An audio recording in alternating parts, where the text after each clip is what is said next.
Hello everybody, welcome back to my Country Sparkles channel. Today I am going to be freeze drying some strawberries. Now I buy my strawberries in bulk. I bought about 4 flats worth of strawberries, and that is a lot of strawberries. And people always ask me, what do you do to keep your fruit especially fresh as you freeze dry things? Because you can only put so much in the freeze dryer, and often I have a whole bunch of extra left over that I want to rotate into. So I'm going to show you what I do in this video.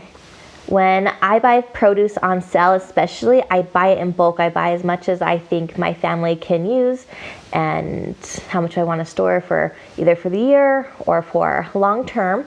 And so in this case, I bought 4 flats of strawberries. This will be about a year, maybe 2 worth of strawberries, depending on how often my sons get into the freeze-dried strawberry jar.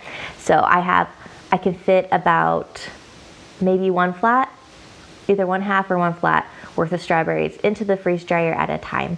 And so obviously, what am I going to do with the other 3 flats? And you have to wait for the fruit to be ripe enough to actually freeze dry. Otherwise, it has a bitter flavor. You want to put it in there just at the right time.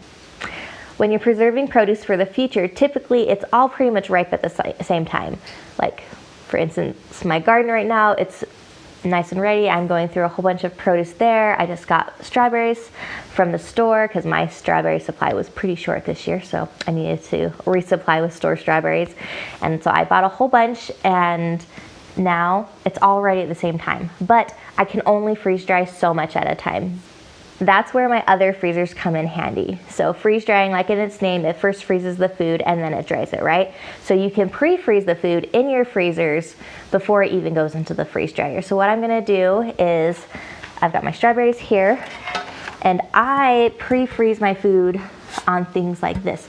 This is a non-stick pan that is actually for a toaster oven.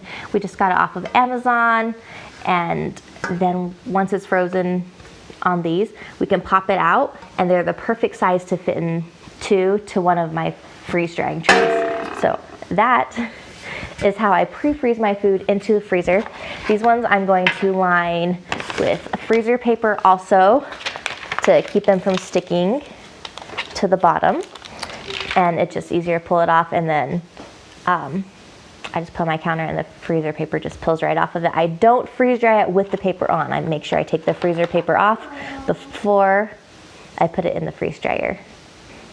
So these are some of my favorite tools for doing strawberries. So I have this cool strawberry topper, the little pincher thing. So you take it and you put it around the green stem part, and then you clip it out, and all the leaf is gone. Yay! And that's all. So it makes detopping strawberries super easy, and you can go through a bundle really quick, and it's even easy enough for kids to do, so your children can help you out. You don't have to do this solo. So just like that. And so we clip off all the tops.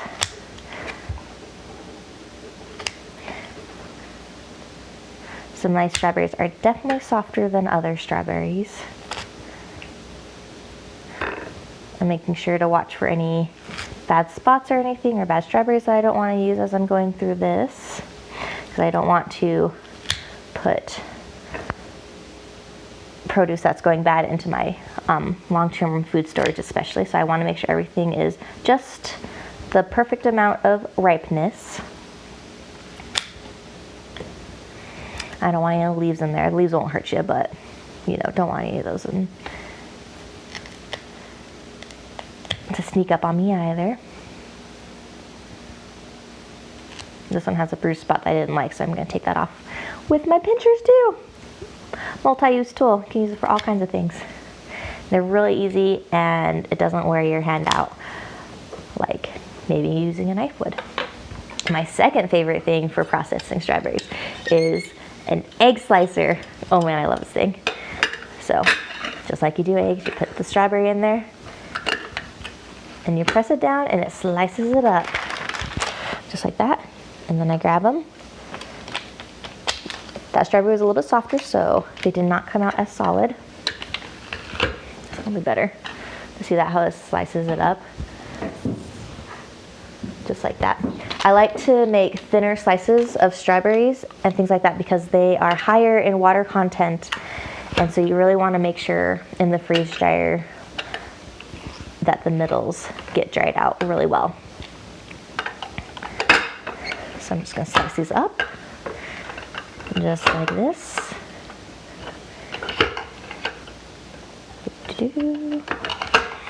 And then once this is full, this tray, then I'm just going to go stick it in my freezer, and then it will be waiting there for me until I am ready to freeze dry it. I've got, let's see, 16 of these trays, I think, so that way I can rotate through them, and sometimes if I have even more produce than I can fit in onto the trays at one time in my freezer, then I'll freeze on these trays for a day. I'll pop them out and then I'll stack them in the freezer on freezer paper to reuse the trays for the next day. So that is how I prep my food in the freeze dryer. So that's how I prep my food if I have too much of it and it all won't fit in the freeze dryer at once.